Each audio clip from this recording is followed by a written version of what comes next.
Tak, tady jsem si dohledal video.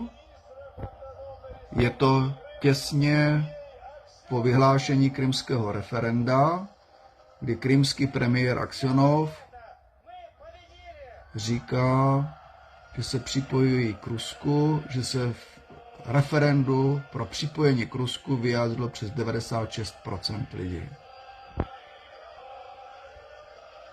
Nikde nevidím vůbec žádné vojáky, násilí. Vidím tam jenom radost.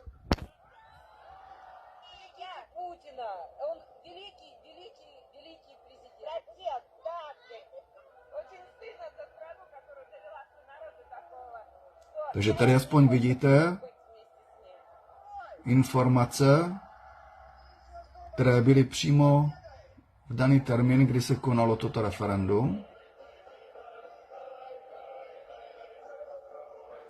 A vidíte ty davy lidí, které oslavují připojení k Rusku.